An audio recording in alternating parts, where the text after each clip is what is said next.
नमस्कार बच्चों, आप देख रहे हो आपका अपना चैनल पढ़ाई इतनी इजी क्यों। आज की क्लास में हम स्टार्ट कर रहे हैं कक्षा 7 का अध्याय पूर्णांक 1 और प्रश्नावली 1.1 को। स्टार्ट तो हम पहले ही कर चुके हैं, इसके 3 क्वेश्चन हमने पहले कर चुके थे और आज चौथा क्वेश्चन, पांचवा और छठा क्वेश्चन सोल्व करेंगे। चलिए देखते हैं चौथे क्वेश्चन में क्या दे रखा है। एक हवाई जहाज समुद्र तल से 5000 मीटर की ऊंचाई पर उड़ रहा है। एक विशिष्ट बिंदु पर यह हवाई जहाज समुद्र तल से 12000 मीटर नीचे तैरती हुई पनडुब्बी के ठीक ऊपर है। पनडुब्बी और हवाई जहाज के बीच की ऊर्ध्वाधर दूरी कितनी है।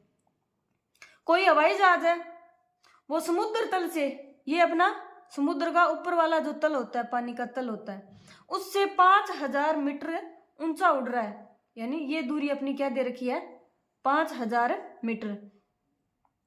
एक विशिष्ट बिंदु पर, यानी किसी टाइम पर यह समुद्र में कोई पनडुब्बी है,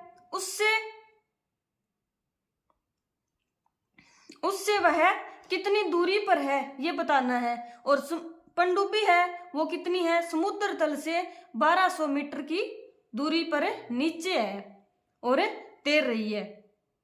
निकालना क्या है, पनडुब्बी और हवाई जहाज के बीच की ऊर्ध्वाधर दूरी। ये अपना बीच का पॉइंट है, ये ऊपर 5000 है और ये नीचे 1200 है। टोटल निकालना हो तो क्या करेंगे, इसको और इसको क्या कर देंगे, जोड़ देंगे, ठीक है। और दूरी है, दूरी क्या होगी फिर, वो प्लस में ही होगी। हल कैसे करेंगे, हल को हवाई जहाज और समुद्र तल के बीच की दूरी कितनी दे रखी है, 5000 मीटर, ठीक है। और एक और दूरी क्या दे रखी है, समुद्र तल और पनडुब्बी के बीच की दूरी। समुद्र तल और पनडुब्बी के बीच की दूरी कितनी है, 1200 मीटर। अब निकालना क्या है, पनडुब्बी और हवाई जहाज के बीच की दूरी। तो पनडुब्बी और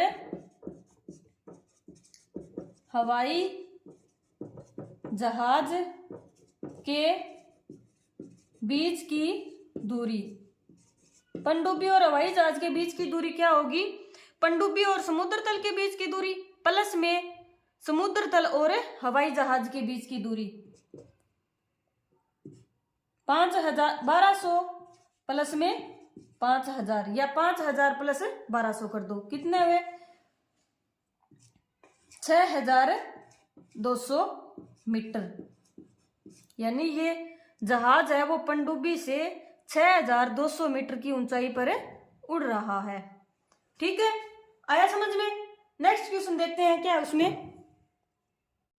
5वें सवाल में क्या दे रखा है, मोहन अपने बैंक खाते में 2000 रुपए जमा करता है और अगले दिन इसमें से रुपए 1642 रुपए निकाल लेता है। यदि खाते में से निकाली गई राशि को ऋणात्मक संख्या से निरूपित किया जाता है तो बैंक खाते में जमा की गई राशि को आप कैसे निरूपित करोगे। निकासी के पश्चात मोहन के खाते में शेष राशि कितनी है। क्या दे रखा है, मोहन अपने खाते में 2000 रुपए क्या करता है, जमा करता है और अगले दिन इसमें से कुछ रुपए निकाल लेता है, ठीक है। अगर निकाली गई राशि को ऋणात्मक संख्या से निरूपित करते हैं तो जमा की गई राशि को कैसे निरूपित करेंगे। कोई भी राशि दो प्रकार की होती है, एक तो ऋणात्मक और एक होती है धनात्मक, ठीक है। अगर कम किया जाता है तो राशि क्या होगी, ऋणात्मक होगी। अगर ज्यादा किया जाता है तो राशि क्या होगी, धनात्मक होगी, ठीक है। वह बैंक में से क्या कर रहा है, निकाल रहा है, यानी राशि को कम कर रहा है, ठीक है। कम कर रहा है तो राशि क्या होगी, ऋणात्मक। क्वेश्चन में दे ही रखा है। बैंक खाते में जमा की गई राशि को आप किस में निरूपित करे वो, यानी ये जो जमा की गई राशि है 2000, इसको किस रूप में निरूपित करोगे, यानी धनात्मक संख्या के रूप में निरूपित करेंगे। कैसे लिखेंगे हल, यदि खाते में से निकाली गई राशि को ऋणात्मक संख्या से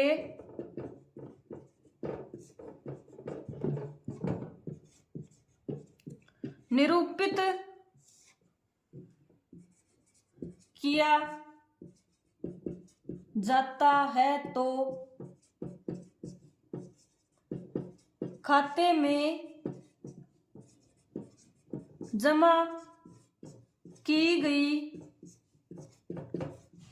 राशि को हम किस रूप में निरूपित करेंगे,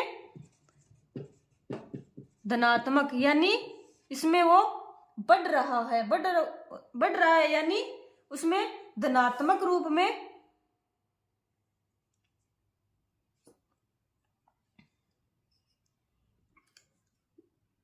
बढ़ने को हम धनात्मक संख्या के रूप में निरूपित करते हैं। ठीक है, धनात्मक संख्या से निरूपित करेंगे। ठीक है, ये यहां तक अपना क्वेश्चन क्या हो गया, कंप्लीट हो गया। अब बताना क्या है, निकासी के पश्चात मोहन के खाते में शेष कितनी राशि है। ठीक है, कैसे लिखेंगे, जमा की गई राशि, कितनी राशि की गई जमा, 2000 रुपए, और निकाली गई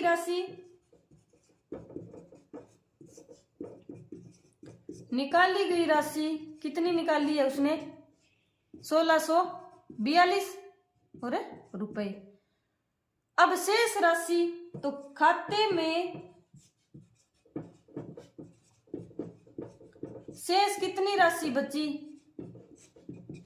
जमा की गई राशि माइनस निकाली गई राशि, तो 2000 माइनस 1642, 2000 में से 1642 को माइनस करो, 0 में से 2 जाएगा नहीं, तो इधर से हासिल ली, यहाँ कितना बन गया, 10 बन गया, 10 में से 2 गए 8, और इधर भी कितना बचा, 10 बचा था, 10 में से इधर गया तो यहाँ 9 बचा, यहाँ पर भी 9 बचा और यहाँ पर 1 बचा। ठीक है, तो 9 में से 4 गए 5, 9 में से 6 गए 3, यानी 358 रुपए खाते में उसके पास है, वो शेष बच गए हैं। ठीक है, आया समझ में। अगला क्वेश्चन देखते हैं, सवाल नंबर 6 में क्या दे रखा है, रीता बिंदु ए से पूर्व की ओर बिंदु बी तक 20 किलोमीटर की दूरी तय करती है। उसी सड़क के अनुदिश बिंदु बी से वह 30 किलोमीटर की दूरी पश्चिम की ओर तय करती है। यदि पूर्व की ओर तय की गई दूरी को धनात्मक संख्या से निरूपित किया जाता है तो पश्चिम की ओर तय की गई दूरी को आप कैसे निरूपित करोगे। बिंदु ए से उसकी अंतिम स्थिति को किस पूर्णांक से निरूपित करोगे। रीता है वो क्या करती है, बिंदु ए से पूर्व की ओर जाती है और कितना 20 किलोमीटर, और किस बिंदु तक, बी बिंदु तक। ठीक है, ये अपनी कोई सड़क है। ठीक है, इधर तो क्या होता है पश्चिम और इधर क्या होता है पूर्व। ठीक है, ये अपना कोई बिंदु ए है। ठीक है, इस बिंदु से वह बी बिंदु तक, यानी यहां पर कोई बिंदु बी है। ठीक है, बी बिंदु तक कितनी किलोमीटर जाती है, 20 किलोमीटर जाती है। ठीक है, 20 किलोमीटर। ओके, उसी सड़क के अनुदिश बी बिंदु से वह 30 किलोमीटर पश्चिम की ओर जाती है, यानी बी बिंदु से फिर क्या करती है वह पश्चिम की ओर, यानी इस साइड में जाती है। ठीक है, इस साइड में कितनी जाती है 30 किलोमीटर, यानी यहां तक तो क्या किया उसने 20 किलोमीटर तय किया और 10 किलोमीटर और आगे जाती है, यानी यहां तक जाती है। ठीक है, मान लो सी बिंदु तक जाती है, ठीक है, और ये बी से सी के बीच की दूरी कितनी है, 30 किलोमीटर यहां तक, ठीक है, और ये यहां से लेकर यहां तक कितनी है, 20 किलोमीटर। निकालना क्या है, यदि पूर्व की ओर तय की गई दूरी को धनात्मक संख्या से निरूपित किया जाता है तो पश्चिम की ओर तय की गई दूरी को आप कैसे निरूपित करोगे।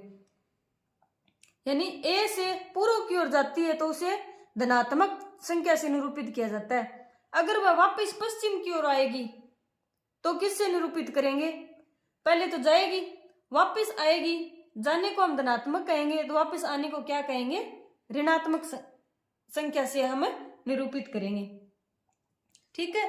तो हल को कैसे करेंगे, पश्चिम की ओर तय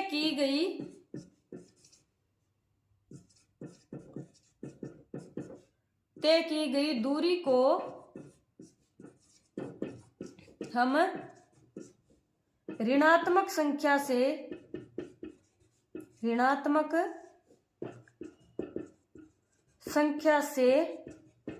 निरूपित करेंगे।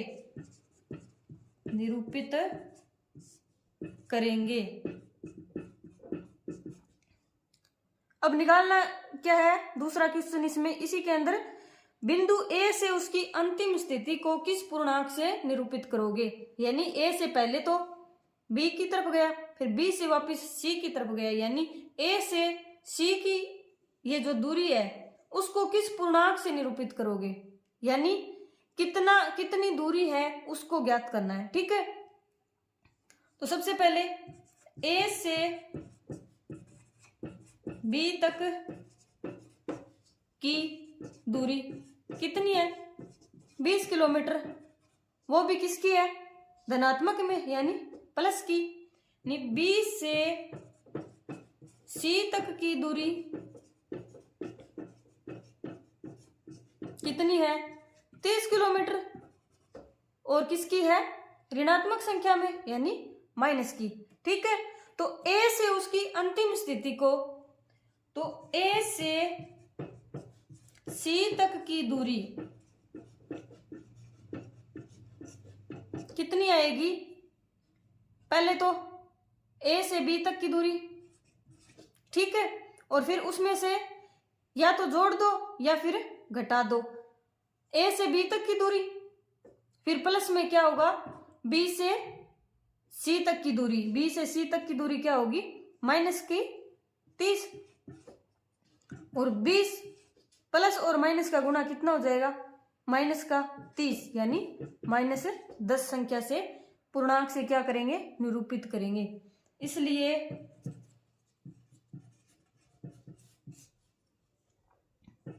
बिंदु ए से उसकी अंतिम स्थिति को -10 से निरूपित करेंगे। आया समझ में?